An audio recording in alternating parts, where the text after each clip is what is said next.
Hello dear friend. इस video में हम क्वेश्चन डिस्कस करेंगे सीयूईटी के फिजिक्स सॉल्यूशन जो कि 5 अगस्त 2022 को हुआ था and this will be part 4। Question number 31 से 40 डिस्कस करेंगे। क्वेश्चन नंबर 31 है, two coils have mutual inductance 0.005 henry. The current change in the first coil according to the I equal to I not sine omega T. I not की value और omega की value में given है। आपको बताना है कि मैक्सिमम वैल्यू ऑफ ईएमएफ कितनी होगी सेकंड कॉइल में। म्यूचुअल इंडक्शन में ये होता है कि अगर आप किसी एक कॉइल में करंट को चेंज कर रहे हो तो क्या होगा कि यहाँ पर मैग्नेटिक फ्लक्स में चेंज आएगा सेकंड कॉइल के थ्रू, जिसकी वजह से सेकंड कॉइल में भी एक इंड्यूस करंट आ जाएगा। तो हमें बताना जो इंड्यूस ईएमएफ है उसकी वैल्यू कितनी होगी। तो देखो, इंड्यूस ईएमएफ का जो फॉर्मूला होगा वो होता है minus M D I upon में डी टी। जैसे सेल्फ इंडक्टेंस का फॉर्मूला होता है E M F equal to minus L D I upon D T. तो यहाँ पर सेल्फ इंडक्टेंस की जगह म्यूचुअल इंडक्टेंस आ जाएगा। हमें मैक्सिमम वैल्यू चाहिए तो उसके लिए मुझे करंट का डिफ्रेंशिएशन करना होगा टाइम के रेस्पेक्ट में। तो जो ईएमएफ आएगा सेकंड कॉइल में, यहाँ पर करंट देखो, फर्स्ट कॉइल में करंट चेंज होने की वजह से सेकंड कॉइल में ईएमएफ आपको निकालना है। तो माइनस के एम की वैल्यू कितनी, 0.005 Henry D upon D T. अब आपको रखेंगे करंट की इक्वेशन जो कि होगी आई नॉट साइन ओमेगा टी। तो मुझे इसका करंट के रेस्पेक्ट में डिफ्रेंशिएशन करना होगा। तो E M F will be equal to minus 0.005 और साइन का डिफ्रेंशिएशन कितना होता है, कोस। यहाँ पर ओमेगा टी का होगा।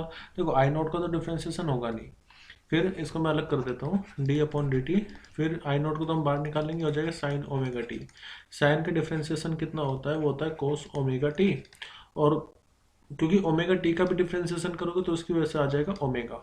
तो इसका मतलब आई नॉट ओमेगा और यहाँ पर आ जाएगा कोस ओमेगा टी। हमें पीक वैल्यू चाहिए, पीक वैल्यू मतलब मैक्सिमम वैल्यू। तो कोस और साइन के जो भी टर्म आगे होता है ना, वो होती है उसकी पीक वैल्यू।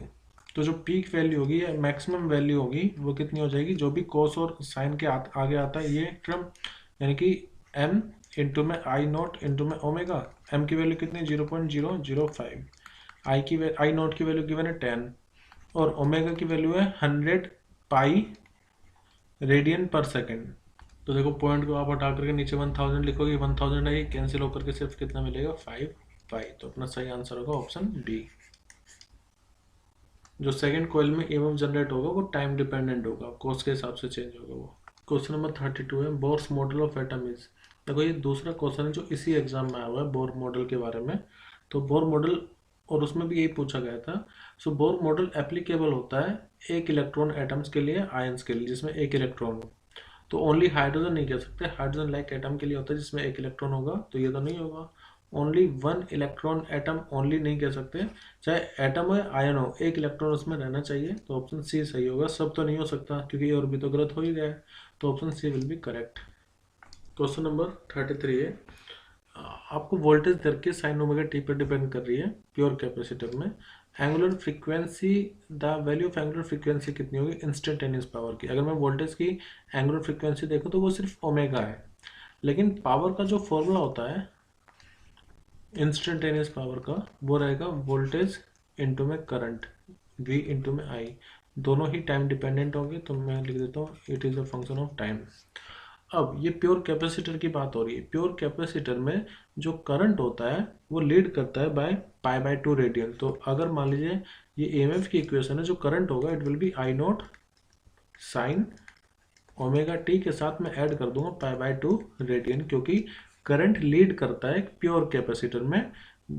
और एंगल कितने फेज से इंक्रीज करेगा, मतलब कितने फेज से लीड करेगा, पाई बाय 2 रेडियन 90 डिग्री से। तो करंट की वैल्यू ये हो गई और ये वोल्टेज दर की, इन दोनों की मल्टीप्लाई कर देते हैं। V naught sine omega t, यहाँ पर i not sine omega T plus pi by 2। Actually मुझे यहाँ से नहीं पता चल पाएगा क्या होगा फ्रीक्वेंसी, तो मुझे इन दोनों की मल्टीप्लाई करनी पड़ेगी और देखूंगा मैं कि कोई एक फंक्शन बनाऊंगा, या तो सिर्फ साइन में हो या सिर्फ कोस में हो। तो यहाँ पर मैं फॉर्मूला अप्लाई करूंगा साइन ए प्लस बी का। इसको हम लिख सकते हैं P equal to V not into में आई नॉट, ये है साइन ओमेगा टी और ये है साइन मल्टीप्लाई में sign omega T plus pi by 2। लेकिन ए प्लस बी से अच्छा होगा कि एक फॉर्मूला मैं दूसरा अप्लाई करूँ, जैसे कोस थीटा बराबर होता है साइन 90 प्लस थीटा के, और ऐसे ये साइन 90 की जगह आप पाई बाय 2 भी तो लिख सकते हो, तो इट विल बी इजी, तो मैं इसको sine omega T plus pi by 2 लिखूंगा cos omega T. So power will be equal to V not I not sine omega T into में कोस ओमेगा टी। अब आपने एक फॉर्मूला पढ़ा होगा साइन 2 थीटा का, साइन 2 थीटा का formula था 2 कोस थीटा इंटू में साइन थीटा। तो इस फॉर्मूले में देखो हमें कोस, हमारे पास कोस भी है साइन भी है, तो एक काम करते हैं ऊपर नीचे 2 से मल्टीप्लाई कर देते हैं यहाँ पर भी, और 2 से डिवाइड कर देते हैं। तो इसका मतलब ये हुआ V not I not upon में 2, और यहाँ पर कितना आ जाएगा साइन 2 ओमेगा टी। तो मेरे पास अब पावर का फॉर्मूला एक सिंगल साइन या कोसाइन फंक्शन में आ चुका है, साइन में, साइन के टर्म में आ गया है। तो जो टी का कोफिशिएंट होता है ना, वो बताता है कि एंगुलर फ्रीक्वेंसी कितनी होगी। तो टी का कोफिशिएंट यहाँ पर 2 ओमेगा है, तो इसका मतलब जो पावर होगी उसकी जो एंगुलर फ्रीक्वेंसी होगी it will be 2 omega. Question number 34, how does the voltage sensitivity of galvanometer change if the number of turns as the coil are doubled. देखो पहले मैं आपको वोल्टेज सेंसिटिविटी करंट सेंसिटिविटी के बारे में बता देता हूँ, इनका फॉर्मूला कैसे बनता है। जैसे कोई कोयल है, अगर वो मैग्नेटिक फील्ड में रखी हुई है, लेट मैग्नेटिक फील्ड है बी, और इसमें करंट आई फ्लो कर रहा है, और लेट इसमें जो नंबर ऑफ टर्न्स है वो है एन, तो इसमें जो मैक्सिमम टॉर्क लगती है वो लगती है बी आई एन ए, ठीक है, तेरे बिना। वैसे टॉर्क का फॉर्मूला होता है एम क्रॉस बी या फिर एम बी साइन थीटा। हम मैक्सिमम टॉर्क की बात करें, एम होता है करंट इंटू में एरिया इंटू बी, और एन नंबर ऑफ टर्न्स के लिए एन की मल्टीप्लाई कर देंगे, थीटा की वैल्यू 90 जब होगी तब मैक्सिमम टॉर्क लगेगी तेरे बिना, T equal to B I N A. अब ये जो टॉर्क होगी इसकी वजह से रोटेट करेगा, घूमेगा। अब इससे एक स्प्रिंग को हम यहाँ पर कनेक्ट करते हैं, तो जब ये रोटेट करेगा तो इसमें एक रिस्टोरिंग टॉर्क लगेगी, जो कि डायरेक्टली डिपेंड करेगी कि इसमें कितना एंगुलर डिस्प्लेसमेंट हुआ है। Torque directly restoring torque directly depend करती है एंगुलर डिस्प्लेसमेंट पर। तो यहाँ पर हम प्रोपोर्शनल का साइन हटा करके कांस्टेंट ले लेते हैं, तो रिस्टोरिंग टॉर्क आ जाती है के इंटू में थीटा, क्या होता है टॉर्सन कांस्टेंट, तो के इंटू में थीटा आ गया। अब करंट सेंसिटिविटी का जो फॉर्मूला होता है ना, इसको बस याद रखो, इसी से मैं दोनों फॉर्मूले बनाऊंगा, फिगर ऑफ मेरिट का भी, करंट सेंसिटिविटी का भी, वोल्टेज सेंसिटिविटी का भी। जो करंट सेंसिटिविटी होती है आई एस, वो होता है angular deflection per unit current, यानी कि थीटा अपॉन आई। यहाँ से अगर मैं थीटा अपॉन आई की वैल्यू निकालूं तो वो कितनी आ जाएगी, एन बी ए अपॉन में के, ठीक है। और वोल्टेज सेंसिटिविटी के लिए आपको क्या करना होता है, यहाँ पर देखो इसमें ये और रिलेशन फॉलो होता है, जैसे V equal to I R होता है हमेशा, लेकिन यहाँ पर सेंसिटिविटी की अगर मैं बात करूँ तो वी एस इंटू में आर बराबर होता है करंट सेंसिटिविटी के। इसका मतलब अगर मुझे वोल्टेज सेंसिटिविटी फाइंड करनी होगी, so it will be equal to current sensitivity upon में आर, यानी कि एन बी ए अपॉन में के आर। तो ये तो फॉर्मूला हो गया करंट सेंसिटिव वोल्टेज सेंसिटिविटी का, ये फॉर्मूला हो गया करंट सेंसिटिविटी का। फिगर ऑफ मेरिट को जी से डिनोट करते हैं, तो वो होता है आई अपॉन में थीटा, तो उसका फॉर्मूला होता है के अपॉन एन बी ए। तो एक साथ मैंने आपको 3 फॉर्मूले बता दिए। फिलहाल अब मेनली क्वेश्चन पे चलते हैं, वोल्टेज सेंसिटिविटी। तो वोल्टेज सेंसिटिविटी का जो फॉर्मूला है वो है एन बी ए अपॉन में के इंटू में आर। तो होगा ये कि जब आप नंबर ऑफ टर्न्स को डबल कर रहे हो, यानी कि एन को आप डबल कर रहे हो, तो रेजिस्टेंस पे भी तो फर्क पड़ेगा, रेजिस्टेंस भी उतने ही रेशो में इंक्रीज हो जाएगा, क्योंकि जब आप नंबर ऑफ टर्न्स को इंक्रीज कर रहे हो तो आपको तार और लगाने पड़ेंगे, वायर और लगाने पड़ेंगे, जिसकी वजह से रेजिस्टेंस भी इंक्रीज करेगा। तो एन इंक्रीज होगा तो रेजिस्टेंस भी इंक्रीज होगा, तो जो वोल्टेज सेंसिटिविटी होगा it will remain same. Option C यहाँ पर करेक्ट रहेगा। हाँ, करंट सेंसिटिविटी इंक्रीज कर सकती है, लेकिन वोल्टेज सेंसिटिविटी चेंज नहीं होगी। इसके अलावा यहाँ से क्वेश्चन ये भी पूछा जाता है कि करंट सेंसिटिविटी को हम कैसे इंक्रीज कर सकते हैं, तो नंबर ऑफ टर्न्स इंक्रीज करके, मैग्नेटिक फील्ड इंक्रीज करके, एरिया इंक्रीज करके। लेकिन ऐसा कौन सा फैक्टर है जिसको डिक्रीज करके करंट सेंसिटिविटी इंक्रीज होती है, तो होता है टॉर्सन कांस्टेंट के। और भी बहुत सारे क्वेश्चन इस टॉपिक से पूछे जाते हैं, तो आपको ये तीनों फॉर्मूले, figure of merit, current sensitivity, voltage sensitivity, बहुत सी बार इसी से क्वेश्चन आ जाता है। इनके रिलेशन से आपको करंट सेंसिटिविटी दे देगा, रेजिस्टेंस दे देगा, वोल्टेज सेंसिटिविटी फाइंड करवाएगा। तो इस तरह से यहाँ पर क्वेश्चन बन सकते हैं और भी। नेक्स्ट है Brewster angle for air to glass interference unpolarize. देखो रिफ्रैक्टिव इंडेक्स आपको गिवन है, आपको बताना है such that the reflected refracted rays are perpendicular to each other is nearly. मैंने ब्रिस्टर लॉ पर पूरी एक अलग से वीडियो बनाई हुई है जिसमें मैंने सभी का पूरा ब्रिस्टर लॉ को समझाया है। उसके अलावा मैंने आपको बताया है कि वहाँ पर हर एक जैसे डायमंड ग्लास उन सब के लिए ब्रिस्टर एंगल कितना होगा, तो वो उस वीडियो को आप ज़रूर देखें, बहुत हेल्प मिलेगी। इस क्वेश्चन में ये हो रहा है कि मान लीजिए ब्रिस्टल लॉ ये कहता है कि अगर कोई लाइट आ रही है, इंसिडेंट एंगल है लेट से उसका, तो अगर इंसिडेंट एंगल उसका पोलराइजिंग एंगल के बराबर होगा तो जो रिफ्लेक्टेड रे और रिफ्रैक्टेड रे है इन दोनों के बीच में एंगल 90 डिग्री का हो जाता है। इससे भी बहुत क्वेश्चन बनते हैं कि जब लाइट पोलराइज एंगल पर आकर के गिरेगी तो रिफ्लेक्टेड और रिफ्रैक्टेड रे के बीच में कितना एंगल हो जाता है, 90 डिग्री। फिलहाल हमें बताना ब्रिस्टर एंगल कितना होता है, रिफ्रैक्टिव इंडेक्स गिवन है। तो देखो रिलेशन होता है 10 IP या पोलराइजिंग एंगल या ब्रिस्टर एंगल बराबर होता है रिफ्रैक्टिव इंडेक्स के। फिलहाल हमें म्यू की वैल्यू 1.5 गिवन है, तो it will be equal to 10 IP। IP की वैल्यू कितनी हो जाएगी, 10 इनवर्स 1.5, जिसको आप लिख सकते हैं 10 इनवर्स 15/10 या फिर 3/2। तो IP आ जाएगा 10 इनवर्स 3/2। और देखो अगर 30 तब आता है जब यहाँ पर वैल्यू रहती 1/√3, 45 तब आता है जब यहाँ पर वैल्यू रहती 1।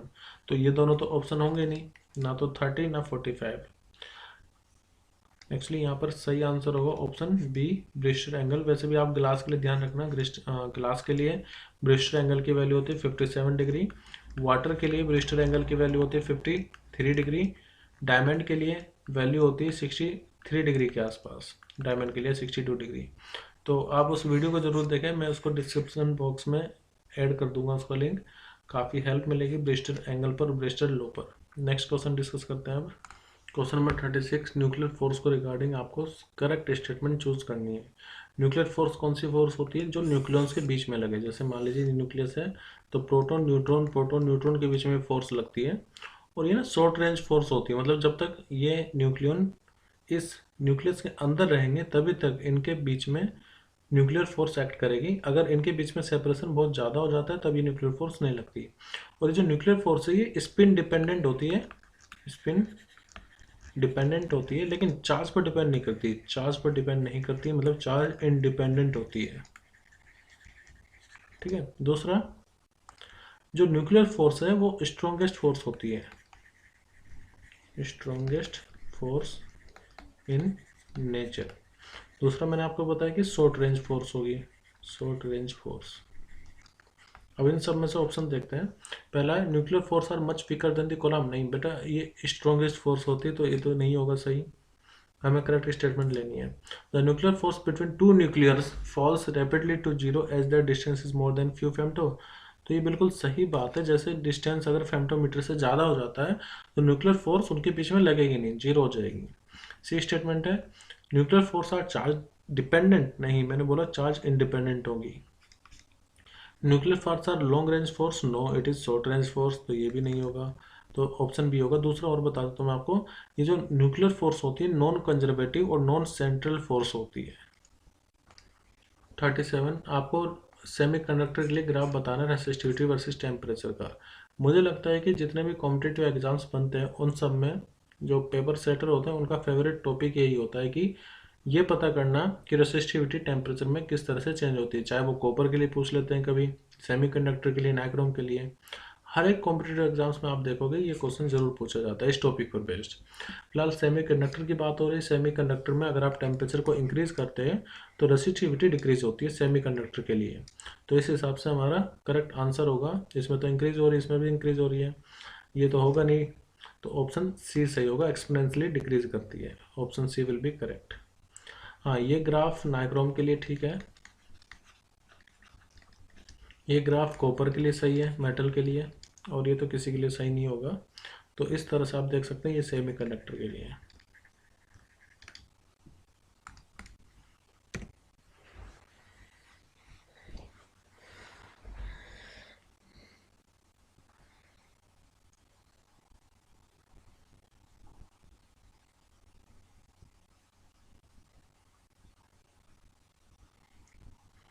क्वेश्चन नंबर 38 है the length of antenna for transmitting a signal of 30 kilo hertz.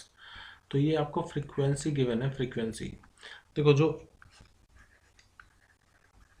Intensity होती है वो होती है लैम्डा अपॉन में 4 के इक्वल। अभी आपको पता होगा lambda into frequency equal to speed of light होता है, क्योंकि यहाँ पर हमें फ्रीक्वेंसी गिवन है तो लैम्डा को मैं फ्रीक्वेंसी के टर्म में क्या लिखूंगा, सी अपॉन में फ्रीक्वेंसी, और ये 4 हो जाएगा।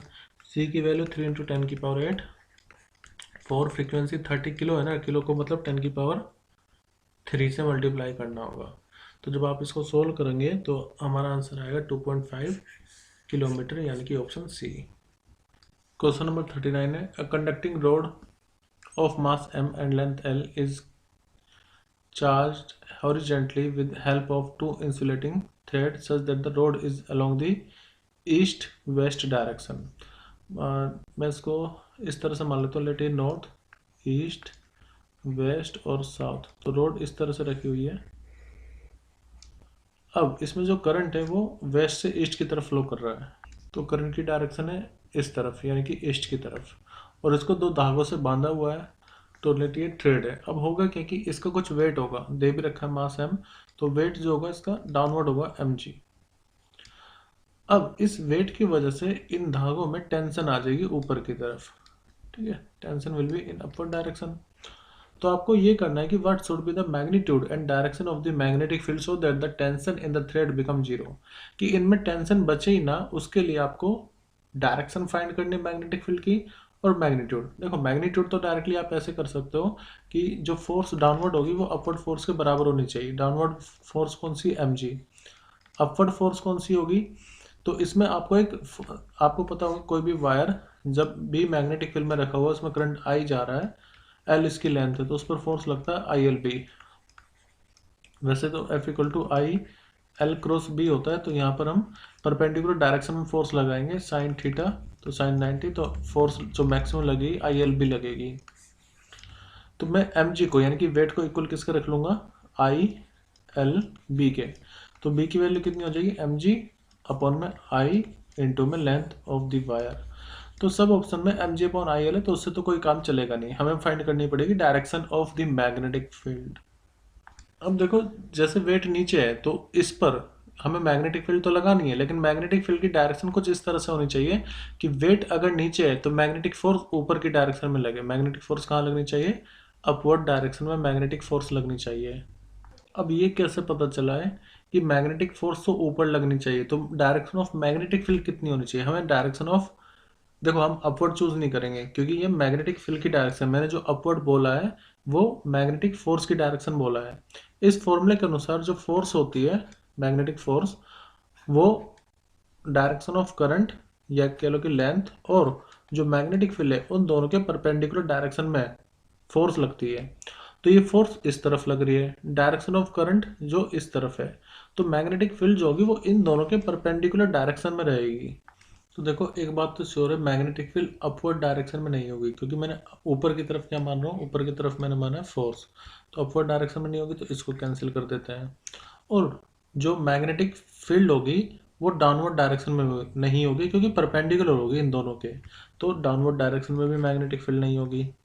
बचा नॉर्थ और साउथ। देखो जनरली आप ऐसे लेते होंगे नॉर्थ ईस्ट वेस्ट साउथ, लेकिन यहाँ पर क्या करा है ना, हमने इसको आउट ऑफ प्लेन माना है, मतलब स्क्रीन के बाहर की तरफ नॉर्थ है और स्क्रीन के इनटू द स्क्रीन साउथ हमने माना है, इधर ईस्ट और इधर वेस्ट, क्योंकि ऐसे हमने मान लिया अपवर्ड डायरेक्शन और इस तरफ हमने मान लिया डाउनवर्ड डायरेक्शन।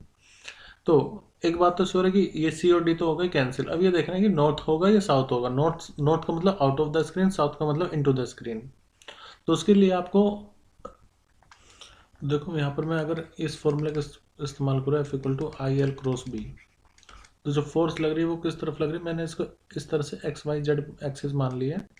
फोर्स किस तरफ लग रही है, जे कैप डायरेक्शन में। यहाँ पर आई जो डायरेक्शन है उसकी करंट क्या है, डायरेक्शन ऑफ करंट है आई कैप, तो इसको आई कैप लिख लो। यहाँ पर बी की डायरेक्शन मुझे पता करनी है, तो इसको अगर मैं आई क्रॉस जे से सोल्व करूँ, आई क्रॉस जे के होता है, के जे क्रॉस के आई होता है, फिलहाल मुझे चाहिए रिजल्ट में जे। तो इसका मतलब ये कि आई की मुझे के में मल्टीप्लाई करनी पड़ी, आई क्रॉस के माइनस जे होता है, तो यहाँ पर मुझे आई क्रॉस, यहाँ पर मुझे लिखना पड़ेगा माइनस का के। ऐसा क्यों, अभी बताते हैं। ये देखो, जब आप आई क्रॉस के करोगे तो माइनस जे आएगा। अब यहाँ पर तो प्लस जे चाहिए, तो इसका मतलब ये कि आई को माइनस कर दो, आई को क्रॉस करो माइनस के साथ, तो आई क्रॉस माइनस के जे के पाएगा। इसका मतलब ये है कि जो मैग्नेटिक फील्ड है इस फिगर के हिसाब से कहाँ जाएगी, माइनस जेड एक्सिस में। और अगर मैं इसको ऐसे मानूँ, थोड़ा सा हॉरिजेंटल मुझे दिखाना पड़ेगा ऐसे, तो लेट कि नॉर्थ है, ये ईस्ट, ये वेस्ट और ये साउथ। तो हमारी जो मैग्नेटिक फील्ड है वो इस तरफ आ रही है इनटू द, मतलब स्क्रीन के अंदर की तरफ कह सकते हैं इस फिगर के अकॉर्डिंग, और साउथ बाहर की तरफ है। तो हमारा जो आंसर होगा वो होगा टुवर्ड्स नॉर्थ। हमारे लिए फोर्स कैसे लग रही होगी, अपवर्ड। एक्चुअली 3D थोड़ा सा यहाँ पर आपको इमेजिन करना पड़ेगा। फोर्स ऊपर की तरफ, तो मैग्नेटिक फील्ड नॉर्थ डायरेक्शन में इस तरह से होगी। क्वेश्चन नंबर 40 है, the logic circuit given below किसकी तरह काम करेगा। देखो ये एक सिंपल नैंड गेट है लेकिन सिंगल आउटपुट है, तो आउटपुट पर आपको मिल जाएगा ए का रिवर्स करके ए का बार, इधर आपको मिलेगा बी का कॉम्प्लीमेंट। यहाँ पर जो आउटपुट होगा वो दोनों इनपुट का डॉट मल्टीप्लाई होगा पहली बात तो, यानी कि ए का बार डॉट बी का बार, और क्योंकि यहाँ पर बबल लगा हुआ है तो इसका बार यानी कि कॉम्प्लीमेंट करना पड़ेगा आपको। अब यहाँ पर हम लगाएंगे बूलियन एक्सप्रेशन, तो जब इसको आप लिखोगे प्लस में करके तो ये हो जाएगा ए का कॉम्प्लीमेंट और बी के कॉम्प्लीमेंट का कॉम्प्लीमेंट। तो ए के कॉम्प्लीमेंट का कॉम्प्लीमेंट ए के ही इक्वल होता है। सिमिलरली यहाँ पर ए आएगा और यहाँ पर कितना आ जाएगा बी। तो ए प्लस बी किसको रिप्रेजेंट करता है, और गेट को। तो इसका मतलब और गेट को हम 3 नैंड गेट से मिला करके वैसे बना सकते हैं। नैंड गेट यूनिवर्सल गेट होता है, तो यहाँ पर सही आंसर होगा ऑप्शन सी, और गेट। मैं आशा करता हूँ कि जितने भी क्वेश्चन हमने इस पार्ट में डिस्कस किए हैं वो सब आपको क्लियर हुए होंगे। अगर फिर भी कोई डाउट है तो आप मुझे कमेंट करके अपना डाउट पूछ सकते हैं। और अगर आपको सब कुछ समझ में आ गया है, सब कुछ क्लियर है और कुछ नया सीखा है तो लाइक करके मुझे ज़रूर बताएं। Thank you everyone, bye and take care.